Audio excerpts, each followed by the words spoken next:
500 YouTube ఛానళ్లు పెడతారట. ఏటా 121 కోట్లు ఖర్చు చేయాలి. నెలకు ప్రతి మంత్రికి 1 కోటి రూపాయలు అప్పజెప్పాలి. ఇదే కాంగ్రెస్ నయా ప్లాన్. ఇదే సారు 121 కోట్లు నువ్వు యూట్యూబ్ ఛానళ్ల మీద ఖర్చు పెట్టాల్సిన పని ఏమీ లేదు. నువ్వు ఇత్తమన్న హామీలకు ఖర్చు పెట్టు. ఆటోమేటిక్గా నీకు ప్రజల నుంచి మంచి రెస్పాన్స్ వస్తుంది. నెలకు 1 కోటి రూపాయలు ఖర్చు పెట్టి ఏమన్నా ప్రజా సంక్షేమం పనులు చేయి, ఆటోమేటిక్గా నీకున్న వ్యతిరేకత పోతుంది. నువ్వు ప్రత్యేకంగా యూట్యూబ్ ఛానళ్ళు పెట్టుకొని చెయ్యని చేస్తాను అని చెప్పేసి డబ్బా కొట్టిపించుకుంటావేమో, చెయ్యని చేసిండ్రని చెప్పేసి సోషల్ మీడియాలో చేస్తావేమో, సోషల్ మీడియాలో వీడియోలు పంపిస్తావేమో.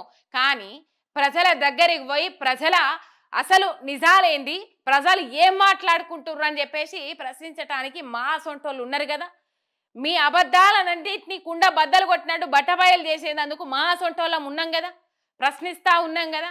ఇలా నువ్వు యూట్యూబ్ ఛానల్ కాదు సారు పెట్టాల్సింది, ఖర్చు పెట్టాల్సింది యూట్యూబ్ ఛానళ్ళ కోసం కాదు సారు, ప్రజా సంక్షేమం మీద దృష్టి పెట్టు, ప్రజా ప్రయోజనాల దృష్ట్యా పని చేయి.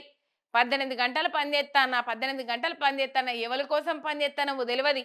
నువ్వు 18 గంటలు పనిచేసే సీఎం మన రాష్ట్రానికి ఉంటే మన రాష్ట్రం గతి ఇవాళ ఇట్లుండనా, ఉంటుండేనా? ఈ సంవత్సరం పొద్దులో 10 ఏళ్ళు వెనుకకు పోయింది మళ్ళీ తెలంగాణ రాష్ట్రం అని చెప్పేసి మాట్లాడుకుంటా ఉన్నారు. యూట్యూబ్ ఛానల్ పెడతారట, ప్రతి మంత్రికి 1 కోటి రూపాయలు ఇస్తారట. మొత్తం మీద మంత్రాల బలం లేకుండా తుప్పీర్ల బలం ఉండాలనేది ఓ సామెత. ఇప్పుడు తెలంగాణలో అధికార కాంగ్రెస్ పార్టీ కూడా అదే పనిచేస్తున్నట్టుగా తెలుస్తోంది. ప్రజలకు ఇచ్చిన మాట నిలబెట్టుకోకుండా ప్రజల నుంచి వస్తున్న వ్యతిరేకతను తప్పించుకునే ప్రణాళికలు రచిస్తున్నట్లుగా ప్రచారం జరుగుతోంది. దీనికోసం 500 యూట్యూబ్ ఛానళ్లు, 1,00,000 మంది సోషల్ మీడియా సైన్యాన్ని తయారు చేయాలని నిర్ణయించారని సమాచారం. దీనికోసం కోట్లాది రూపాయలు కేటాయించాలని పార్టీ పెద్దలు రాష్ట్ర ప్రభుత్వ పెద్దలకు ఆదేశాలు కూడా ఇచ్చారని తెలుస్తోంది.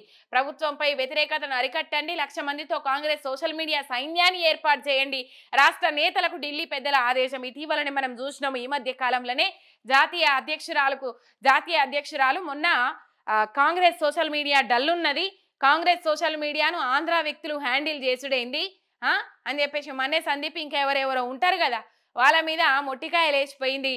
మీరు హ్యాండిల్ చేయాల్సిన అవసరం ఏమీ లేదు, మేమే హ్యాండిల్ చేస్తాం, ఢిల్లీ నుంచే హ్యాండిల్ చేస్తాం, కాంగ్రెస్ సోషల్ మీడియా బాగా డల్ ఉన్నది, బీఆర్ఎస్ రఫ్ ఆడిస్తుంటే అధికారంలో ఉన్న మీరు ఏం చేస్తా ఉన్నారని చెప్పేసి మొట్టికాయలు వేసిపోయిండ్రు. బీఆర్ఎస్ ఎట్లా రఫ్ ఆడిస్తుంది సారు మేడం?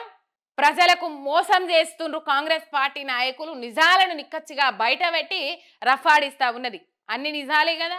ఇలా అబద్ధపు ప్రచారాల కోసం 500 యూట్యూబ్ ఛానళ్లు పెడితే అబద్ధాన్ని నిజం చేయగలిగే సత్తా మీ దగ్గర ఉన్నదేమో, కానీ నిజం ఎన్నటికైనా బయటకు రాక తప్పదు కదా. అబద్ధం ఇయ్యల్ల రాజ్యం ఏలుతోంది విర్రవిగాల్సిన అవసరం లేదు కదా. నిజం ఎన్నటిగా ఓనాడికి అగ్నిపర్వతం బద్దలైనట్లుగా బయటకు వస్తుంది ఎప్పటికైనా. అదే ప్రజా ఆగ్రహం, ప్రజల నుంచి వ్యతిరేకత బయటకు రాకుండా ఉంటుందా నువ్వు యూట్యూబ్ ఛానల్ పెట్టినంత మాత్రాన? ఆల్రెడీ ఇప్పుడు కొన్ని చేస్తా అన్నారు కదా పేడ్ ఆర్టిస్టులు, మొత్తం మీద ఆ భూములు గుంజుకోమని చెప్పేసి, భూములు ఒప్పియండ్రి అని చెప్పేసి ఆయనతోనే వీడియోలు చేపిస్తాండ్రు, ఆయనకు ఇన్నోవా కార్లు ఇప్పిస్తాండ్రు, అట్లాంటివి ఉన్నాయి. ఇక ఊపిరి ఆడకుండా చేయాలని ప్లాన్ యూట్యూబ్ ఛానల్ పెట్టి బీఆర్ఎస్కు ఊపిరి ఆడకుండా చేయాలని ప్లాన్. ఇటీవలే రాష్ట్రంలో సోషల్ మీడియా మీటింగ్, ఆ తర్వాత ఢిల్లీలో హస్తం పార్టీ కసరత్తు అని చెప్పేసి ఇక్కడ వార్త చూస్తా. ఈ మధ్య కాలంలోనే సోషల్ మీడియా మీటింగ్ పెట్టిర్రు, బీఆర్ఎస్ పార్టీకి ఊపిరి ఆడకుండా చేయాలని. ఏమీ లేదు, ప్రజా విధానాలతో ముంగడికి పోతారు, ప్రజల తరపున ప్రశ్నిస్తారు, ప్రజల కోసం కొట్లాడతారు. ఈ ప్రజల కోసం కొట్లాడే క్రమంలో ఈ 500 యూట్యూబ్ ఛానళ్ళు ఎక్కడో తుడిచిపెట్టుకొని పోతాయి, ఎక్కడో కొట్టుకుపోతాయి. ఎందుకంటే ప్రజలు బయటకు వస్తూ ఉన్నారు, ప్రశ్నిస్తూ ఉన్నారు, బజార్ల గల్లా బట్టి నిలదీసినంత పనిచేస్తూ ఉన్నారు. ఈ 500 యూట్యూబ్ ఛానళ్ళ మీద ఖర్చు పెట్టే బదులు ఇట్లా ప్రత్యేకించి నువ్వు వీడియోలు చేపియాల్సిన అవసరమే లేదు.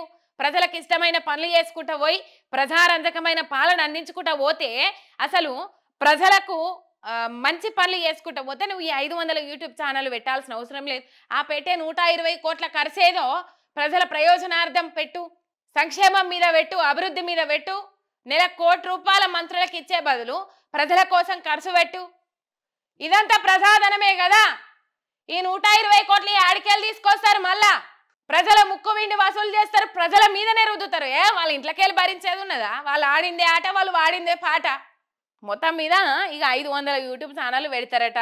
ఇప్పటికీ అన్నీ తుస్సైతున్నాయి, బాంబులన్నీ తుస్సైతున్నాయి, అన్ని బూమరాంగ్ అవుతున్నాయి. ఆ బూమరాంగ్ అవుతున్నాయి కాబట్టి సోషల్ మీడియాలో బీఆర్ఎస్ని ఎదుర్కోలేకపోతున్నాం ఇప్పటికే. అందుకని 1,00,000 మంది సోషల్ మీడియా సైన్యాన్ని ఏర్పాటు చేయాలని చెప్పేసి వాళ్ళు నిర్ణయం తీసుకున్నారట. ఇది కొత్త ప్లాన్. మరి ఇదెంతవరకు సక్సెస్ అవుతుందో చూద్దాం. సక్సెస్ కాదు. ఎందుకు కాదంటే ప్రజా ప్రయోజనార్థం ముందడికి పోతే ఎవరైనా సక్సెస్ అవుతారు. ప్రజలను ఇబ్బంది పెట్టే పనులు చేసుకుంటా పోతే అది ఎప్పటికైనా అటర్ ఫ్లాఫే అవుతుంది.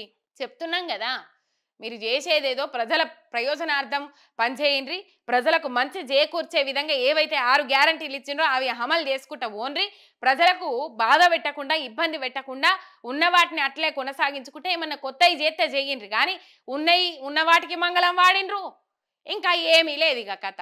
రైట్, ఈ పరిస్థితి చూస్తా ఉన్నాం.